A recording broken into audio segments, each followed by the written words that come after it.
Hello everyone, welcome back to our channel EduEthics.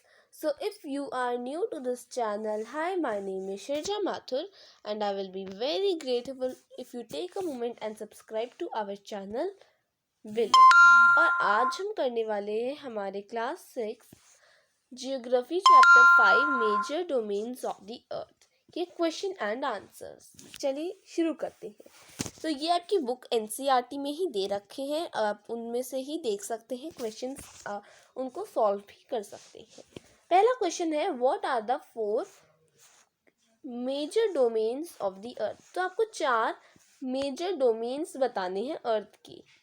तो 4 major domains अर्थ के हैं, lithosphere, atmosphere, hydrosphere, biosphere. अब आपको दिया जा सकता है, आपको उनके टर्म्स भी लिखने के लिए दिए जा सकते हैं। तो लिथोस्फेयर यानी कि लैंड होता है, एटमॉस्फेयर यानी कि एयर, एटमॉस्फेयर एक थिन लेयर होती है, ठीक है, अर्थ के अराउंड, अर्थ के ऊपर एक थिन लेयर होती है, उसे एटमॉस्फेयर कहते हैं। हाइड्रोस्फेयर क्या होता है? Water in its all forms. जो हाइड्रोस्फेयर होता है वो वाटर की सारी फॉर्म्स को कंसिस्ट करता है। और बायोस्फेयर, लिथोस्फेयर, एटमॉस्फेयर, हाइड्रोस्फेयर, इन तीनों को क्या करता है? कंसिस्ट करते हैं, यानी कि लैंड को, एयर को और वाटर, इन तीनों को कंबाइन करता है कौन? Biosphere. And biosphere means life. अब लिथोस्फेयर देखो, लिथोस मतलब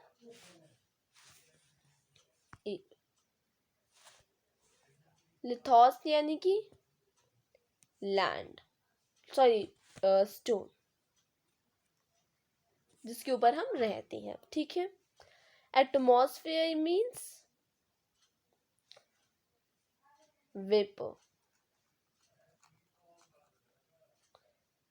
and hydrosphere means water and bio means life.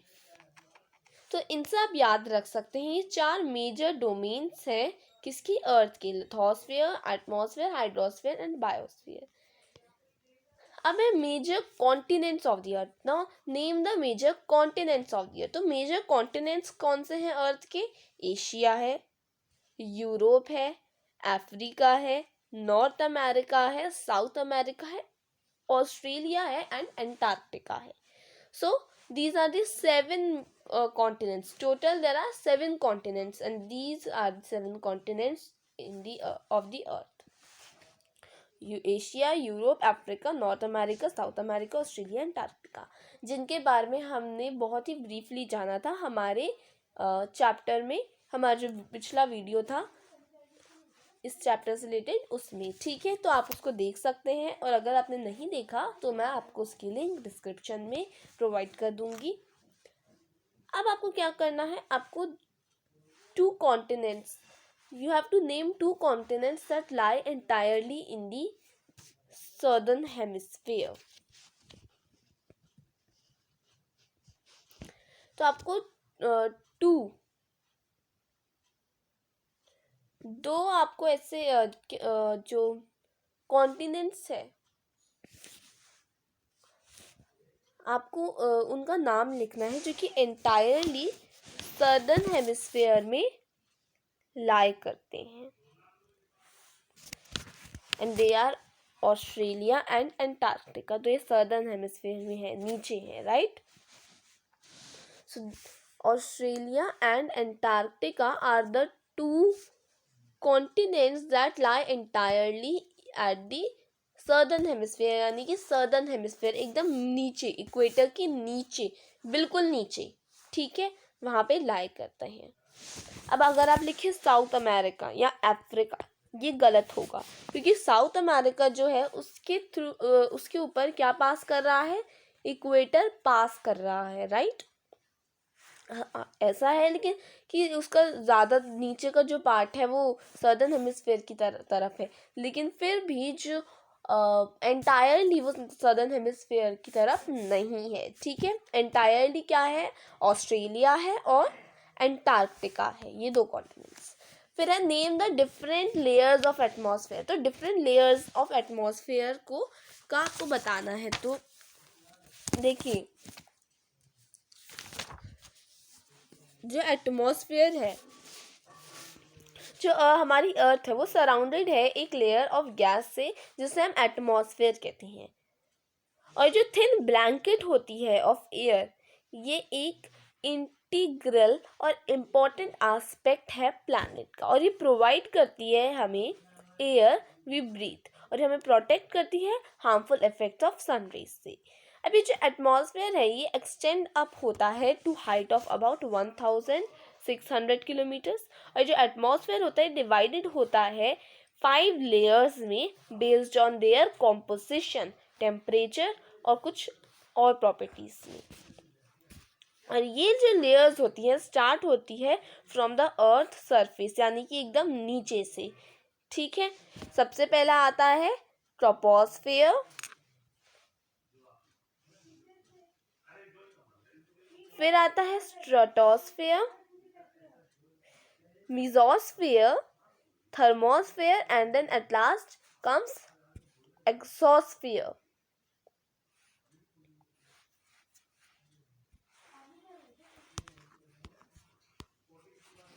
अब ये जो अर्थ होती है इसको ब्लू प्लैनेट क्यों कहा जाता है? अगर सीधे शब्दों में कहूँ तो जो अर्थ है उसमें पानी बहुत है, वाटर बहुत है, इसलिए उसको ब्लू प्लैनेट। एंड अगर हम अर्थ के बाहर जाके देखें तो हमको अर्थ एकदम ब्लू ब्लू दिखेगी, क्योंकि यहाँ पे पानी बहुत है, ओशन सीज बहुत है यहाँ पे, राइट।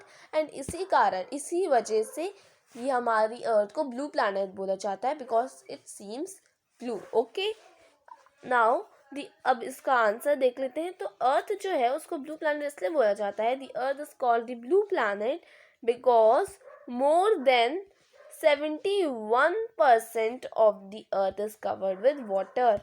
क्योंकि 71% से भी ज़्यादा जो अर्थ है वो कवर्ड है वाटर से, और 29% लैंड से। ठीक है, 29% लैंड से, और इसी की वजह से, इसी कारण इसको ब्लू प्लैनेट बोला जाता है। The earth is called the blue planet because more than 70% of the water is covered with earth is covered with water and 29% is with land. अब नॉर्दर्न हेमिस्फेयर जो है उसको लैंड हेमिस्फेयर क्यों बोला जाता है? देखिए, why is northern hemisphere called the land hemisphere? क्योंकि जो ज़्यादा लैंड का हिस्सा है वो लाई करता है कहाँ पे? नॉर्दर्न हेमिस्फेयर में। क्योंकि नॉर्दर्न हेमिस्फेयर को एक्चुअली लैंड हेमिस्फेयर इसलिए बोला जाता है क्योंकि जो मेजर पार्ट है, जो सबसे ज़्यादा पार्ट है लैंड का, वो नॉर्दर्न हेमिस्फेयर में ही लाई करता है। अब अगर हम इसको इंग्लिश में बनाए, इसका आंसर देखिए प्रॉपरली, तो उसका आंसर होगा that the northern hemisphere is called land hemisphere because the major part of land lies in northern hemisphere। क्योंकि जो मेजर पार्ट है लैंड का वो लाई करता है नॉर्दर्न हेमिस्फेयर में। अब बायोस्फीयर जो है वो इम्पॉर्टेंट क्यों है लिविंग ऑर्गेनिजम्स के लिए सर्वाइव करने के लिए? देखिए, why is biosphere important for living organisms? Because biosphere important for living organisms, biosphere important for living organisms because the biosphere is the narrow zone। biosphere एक narrow zone है of contact between the land, water and air। It is the zone that life that is unique to this planet exists। There are several species of organisms that vary in size from microbes and bacteria to huge mammals। All the living organisms including humans are linked to each other to biosphere for survival। यानी कि biosphere इसलिए important है क्योंकि biosphere एक narrow zone है जिसमें water, land और air एक दूसरे से कांटेक्ट रखते हैं। ठीक है, और इस जोन में लाइफ है, राइट। इसलिए ये प्लैनेट एक यूनिक प्लैनेट है क्योंकि इसमें लाइफ एग्जिस्ट करती है, और इसमें सारी ऐसी खूबियां हैं जिससे ऑर्गेनिज्म सरवाइव कर सकते हैं, जैसे कि लैंड, की ज़रूरत होगी, एयर की ज़रूरत होगी और किसकी ज़रूरत होगी, वाटर की ज़रूरत होगी।